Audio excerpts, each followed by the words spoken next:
In 2000, a 16-year-old girl in Florida had no idea she just met the woman who would traffic her to princes, politicians, and billionaires. 6 months after her tragic death, Virginia Giuffre's memoir just dropped, and it's exposing secrets that have terrified the world's most powerful people. A prince just surrendered his title, a financier died under suspicious circumstances, and a ghostwriter is saying she knows every name. If you want to know how sex trafficking operates at the highest levels of power, from Mar-a-Lago to Buckingham Palace, you need to watch this. On October 21st, 2025, 6 months after her tragic death, Virginia Giuffre's memoir, Nobody's Girl, a memoir of surviving abuse and fighting for justice, was released to the world. The book has already topped Amazon's bestseller list, igniting fresh controversy around some of the most notorious names in modern history. If you want to understand how sex trafficking operates at the highest levels of society, hit that subscribe button, because today we're diving deep into a story that connects Mar-a-Lago to Manhattan penthouses, from Caribbean islands to Buckingham Palace. The story begins in the year 2000 at one of America's most exclusive clubs, Mar-a-Lago, Donald Trump's private resort in Palm Beach, Florida. Virginia Roberts was just 16 years old, working as a spa attendant making $9 an hour. Her father, Sky Roberts, worked in maintenance at the resort, and Virginia had dreams of becoming a massage therapist. But everything changed when a seemingly elegant British woman spotted her. Ghislaine Maxwell, a sophisticated socialite with connections to royalty and billionaires, approached Virginia outside the spa. Maxwell's driver, Juan Alessi, would later testify that when Maxwell saw Virginia's young appearance, she commanded him to stop the car immediately. Maxwell introduced herself with a warm smile and a firm handshake, asking Virginia about her interest in massage therapy. She mentioned knowing a wealthy man, a longtime Mar-a-Lago member, who was looking for a traveling massage therapist. That man was Jeffrey Epstein, the disgraced financier whose name would become synonymous with elite sexual abuse. Virginia consulted her father, who gave his approval, thinking it was an opportunity for his daughter. She used the phone from Mar-a-Lago to call Maxwell back, saying she was allowed to come over. It was a decision that would change her life forever. In her memoir, Giuffre describes arriving at Epstein's pastel pink Palm Beach mansion, believing she was getting a chance to train as a massage therapist. Instead, what she encountered was what she calls a school where disobedience was punished and obedience was praised. Epstein and Maxwell didn't just abuse Virginia. They broke her down psychologically, step by practiced step. Every time she felt discomfort, Maxwell would be there, making her feel like she was overreacting. Giuffre wrote that through becoming financially indebted to Epstein, she became trapped in servitude. The manipulation was calculated and terrifying. Epstein showed her a blurry photograph of her younger brother at school and told her, "We know where your brother goes to school. You must never tell a soul what goes on in this house." He claimed to own the Palm Beach Police Department. But perhaps the most chilling revelation in her memoir is what Giuffre calls Epstein's trophy closet. Hidden behind a doorway, next to paintings of naked people, Epstein kept floor-to-ceiling photos of young girls, all naked, many obviously under 18. A stack of shoeboxes in the corner held the overflow. He had so many photos that he'd run out of display space. The smug look on his face, Giuffre wrote, said, "Look at my conquests. Look at how powerful I am." If this story is shocking you, wait until you hear what comes next. Make sure to like this video and share it, because this information needs to reach every corner of the human civilization. Giuffre's memoir reveals that she was lent out to numerous affluent and influential individuals. She writes, "In my time with them, I was frequently offered to numerous affluent and influential individuals. I was consistently exploited and degraded, and in certain cases, I faced choking, beatings, and severe injuries." The book names several prominent figures. According to court documents and her memoir, Epstein and Maxwell allegedly instructed her to have sex with hedge fund manager Glenn Dubin, attorney Alan Dershowitz, former New Mexico Governor Bill Richardson, MIT scientist Marvin Minsky, and lawyer George J. Mitchell. Many of these men have denied Giuffre's allegations. One of the most explosive allegations in the American edition of her book involves an unnamed, well-known prime minister. While on Epstein's Caribbean island, when she was just 18 years old, Giuffre recounts that Epstein trafficked me to a man who assaulted me more brutally than anyone else had ever done. The UK edition refers to this person as a former minister, though the reason for the discrepancy remains unclear. Maxwell, who was convicted in 2021 and sentenced to 20 years in prison for helping lure teenage girls to be sexually abused by Epstein, was proud of her friendships with famous people.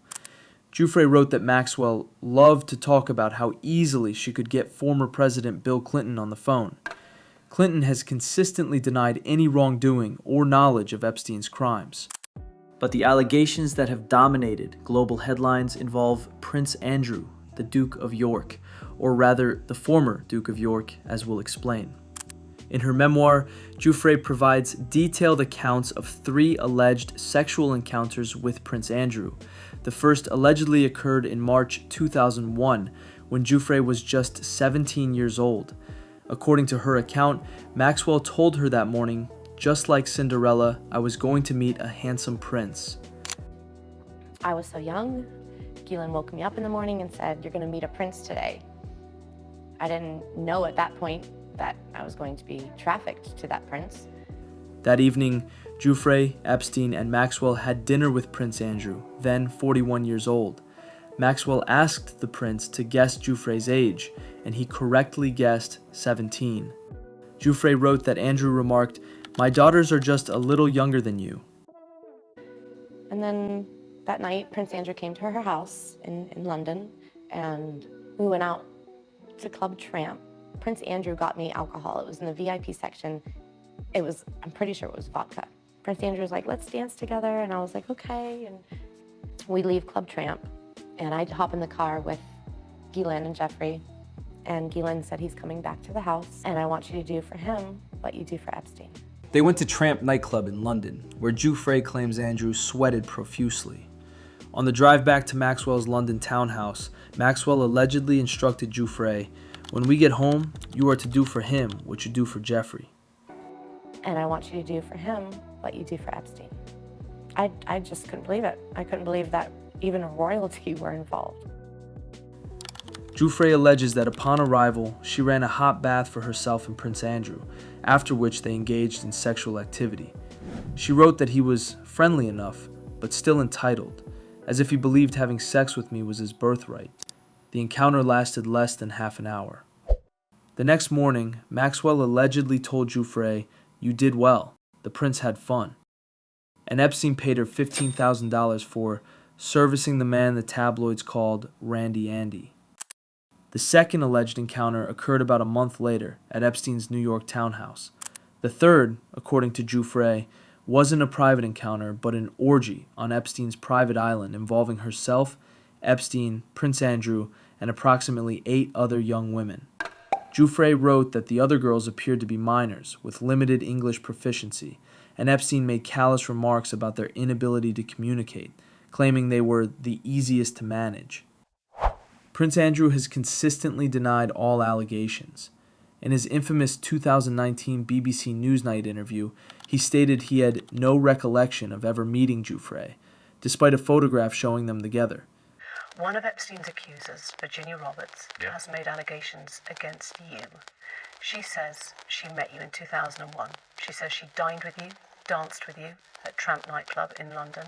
She went on to have sex with you in a house in Belgravia belonging to Ghislaine Maxwell, your friend. Your response? I have no recollection of ever meeting this lady. None whatsoever. You don't remember meeting her? No. He claimed he had absolutely no memory of that photograph being taken. In 2022, Andrew reached an out-of-court settlement with Giuffre for an undisclosed sum and made a substantial donation to her charity without admitting wrongdoing. But according to some sources, this settlement was made for £3 million. The pressure finally reached a breaking point on October 17, 2025, just days before Giuffre's memoir was published. Prince Andrew announced he would give up his titles, including Duke of York. In a personal statement, Andrew said, "In discussion with the king and my immediate family, We have concluded that the continued accusations about me distract from the work of His Majesty and the royal family. I have, as I always have, put my responsibilities to my family and country first. With His Majesty's agreement, we feel I must go a step further. I will therefore no longer use my title or the honors which have been conferred upon me. He added, as I have previously stated, I vigorously deny the accusations against me. While Andrew will still technically be a prince, he will no longer be recognized as the Duke of York, a title granted to him by his late mother, Queen Elizabeth II. The decision came after discussions involving King Charles and the Prince of Wales. In a statement to CBS News, Giuffre's family said they believe Prince Andrew's decision is vindication for our sister and survivors everywhere. They stated, "This moment serves as a victory for Virginia, who consistently maintained, he knows what happened, I know what happened, and there's only one of us telling the truth, and I know that's me." I think that she had been fighting for this for a long time. She always said, only one of us is telling the truth, and I know that's me. Make sure you're subscribed and have notifications turned on because these developments are still unfolding and affecting the royal family to this day. In her memoir, Nobody's Girl, Virginia Giuffre names several individuals whose identities will leave you absolutely stunned. Beyond Prince Andrew, there are many other powerful figures allegedly involved in Epstein and Maxwell's horrifying network. People who appear polite and respectable on the outside, but are said to have deeply dark sides. Or maybe not. The most disturbing allegation involves an unnamed political figure. In the US edition, he's called a well-known prime minister, while the UK edition refers to him as a former minister. Giuffre alleges this person raped her more savagely than anyone had before on Epstein's Island in 2002, when she was 18. She describes being repeatedly choked until she lost consciousness and emerging bleeding from my mouth, vagina, and anus. While Giuffre doesn't name him in the memoir, she has previously mentioned former Israeli Prime Minister Ehud Barak in court filings, though he has denied all allegations. The second most prominent name is Bill Richardson, the former governor of New Mexico, about whom Giuffre made revelations. She first mentioned him in her 2016 deposition. Richardson has denied all allegations, and no charges were ever filed against him.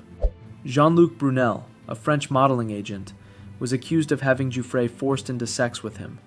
He also faced serious allegations of rape, sexual harassment, and supplying girls to Epstein. Because of these charges, he was arrested in France in 2020. George Mitchell, a former U.S. senator, was also mentioned in the memoir. Similar allegations were made against him, which he denied, and no legal action was taken afterward. Apart from these, Marvin Minsky, the late MIT professor, was also named in the book, with claims that Giuffre was trafficked to him. Glenn Dubin, a billionaire hedge fund manager, was described by Giuffre in 2016 as the first powerful individual she was sent to for sex, after being fully trained. Beyond all these, Giuffre's memoir, Nobody's Girl, also mentions several other extremely influential people, though there are no allegations or mentions of abuse against them. Let's take a look at those names too. The first among them is Donald Trump. Giuffre recalls meeting Trump for the first time at Mar-a-Lago, where her father worked. She says Trump treated her well and even helped her find babysitting jobs among wealthy families nearby. Throughout the memoir, there are no sexual misconduct allegations against Trump. Former U.S. President Bill Clinton is also mentioned. Giuffre says she saw Clinton, Chris Tucker, and Kevin Spacey together on Epstein's plane during a 2002 trip to Africa. However, she clearly states that none of them behaved inappropriately toward her. One of the most surprising names in Nobody's Girl is George Clooney. Yes, you heard that right. While Giuffre doesn't make any direct allegations against him, she does reveal that Ghislaine Maxwell used to proudly boast that she once performed oral sex on Clooney. Clooney's representatives have strongly denied this, stating that he never even met Maxwell. So these are the major and powerful names mentioned in Virginia Giuffre's memoir. What do you think about these revelations? Share your thoughts in the comments. At the center of this trafficking operation were two people. Jeffrey Epstein, and Ghislaine Maxwell. Jeffrey Epstein was a financier who spent decades serving as a private advisor to a clandestine group of wealthy clients, while simultaneously running an underage sex trafficking operation centered in Manhattan and Palm Beach. He faced federal sex trafficking charges in July 2019, but on August 10, 2019, before he could stand trial, Epstein was found dead in his cell at the Metropolitan Correctional Center in Manhattan. Some breaking news right now. Disgraced financier Jeffrey Epstein has taken his own life while he was behind bars here in New York City. Epstein was facing sex trafficking charges. Prison guards discovered him hanging at approximately 6:30 a.m. His death was ruled a suicide by the New York City medical examiner and the Justice Department Inspector General. You said Jeffrey Epstein committed suicide.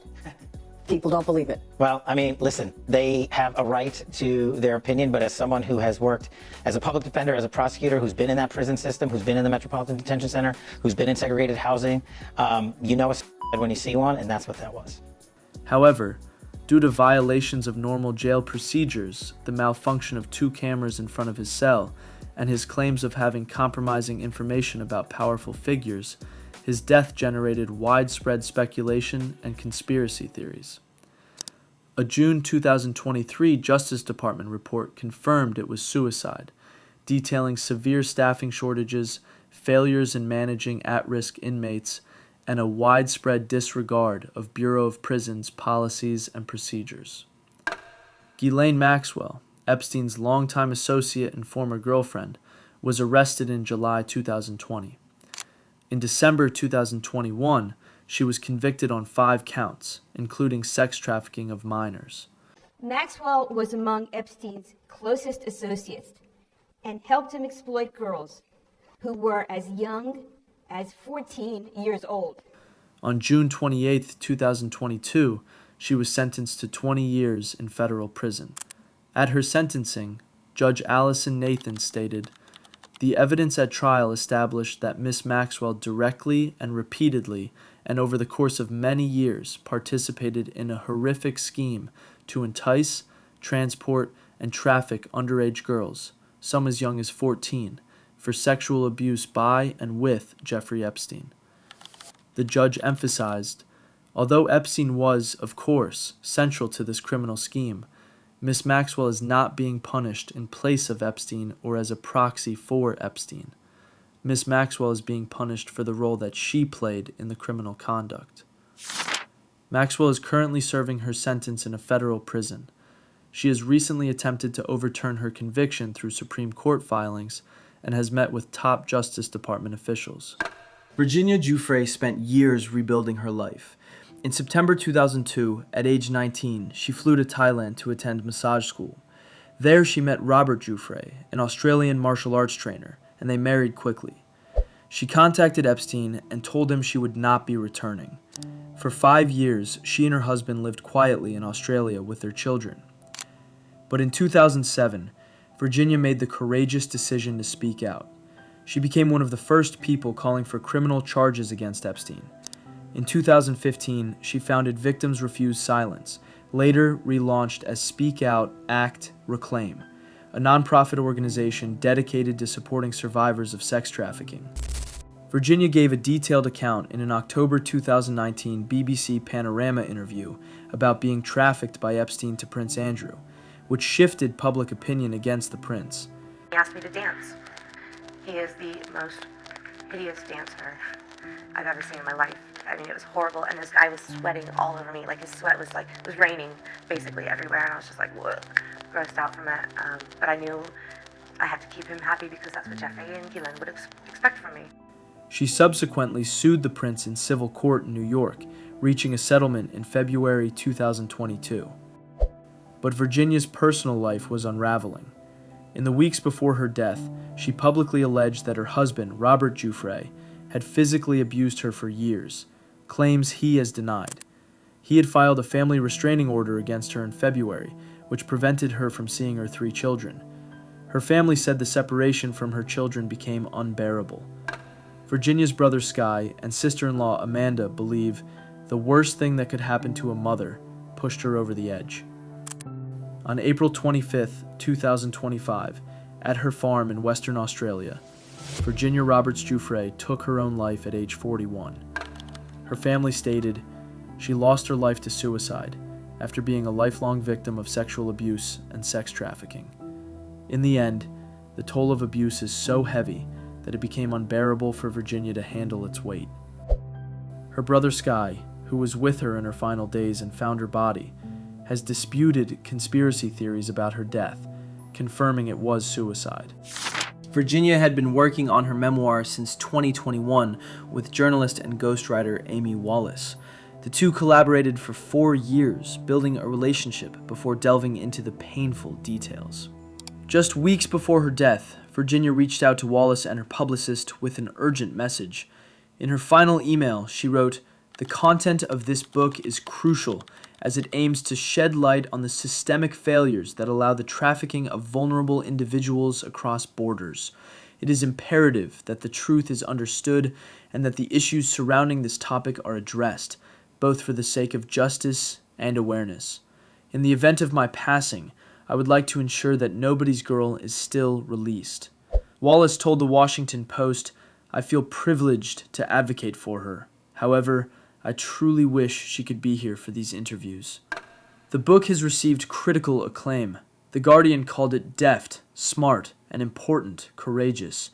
The Telegraph described it as stomach-turning and said, "This book truly matters." Importantly, Wallace has revealed that she knows the names of all the powerful men involved in Epstein's trafficking ring. "Yes, I know the names. Virginia knows the names. But so does the FBI, and so does the Department of Justice," Wallace stated in an interview with News Nation. "That's why there's such a demand right now for the Epstein files to be disclosed." Wallace also revealed that Giuffre was a huge Trump fan because he campaigned on releasing the Epstein files. Giuffre allegedly told Wallace that Trump was kind to her when they met at Mar-a-Lago and never accused him of any wrongdoing. Wallace stated, "As far as she knew, Trump was not involved in the ring of trafficking that Epstein was working. However, Trump has since backtracked on his campaign promise to release the Epstein files." President, I know you've urged people to move on, but I'm curious, why do you think your supporters in particular have been so interested in the Epstein story and so upset about how it's been handled? Why do you think that is? Virginia's brothers, Sky and Wilson Roberts, continued to fight for justice. On October 27, 2025, they called for the Epstein files, which they believe include videotapes, to be released. They have backed Virginia's claims against their father and are demanding accountability from all parties involved. Giuffre's lawyer, Sigrid McCauley, called her a dear friend and a champion for other victims. "Her courage pushed me to fight harder, and her strength was awe-inspiring." The pages of Nobody's Girl preserve Virginia's voice and her legacy forever. As one survivor who testified against Maxwell stated, "She has caused hurt to many more women than the few of us who had the chance to testify in the courtroom." This story isn't just about one woman's courage or one predator's crimes. It's about how power protects power. It's about how wealth can create untouchable monsters. It's about how institutions, from police departments to palaces, fail to protect the vulnerable. Virginia Roberts Giuffre dared to name names. She dared to challenge a prince. She dared to face down billionaires and their lawyers. And though the weight of that courage ultimately became too much to bear, her voice lives on in the pages of her memoir. The fight for justice continues. The demand for the Epstein files grows louder, and Virginia's legacy as a fierce warrior who gave voice to countless survivors will never be forgotten. If you want to know the full story of Jeffrey Epstein's crimes, his downfall, and what happened afterwards, we've made a highly detailed video on Epstein. You can watch it by clicking the link in the description or the I button on your screen. We promise that this video will give you deep insights and reveal many inside details you might not have heard before. If this video opened your eyes to how trafficking operates at the highest levels of power, hit that like button and subscribe. Share this video far and wide, because these are the stories that need to be told. Drop a comment below with your thoughts on this case and what justice should look like for survivors. For more truths like this, make sure you're subscribed with notifications on. Until next time, stay informed, stay vigilant, and never stop demanding justice.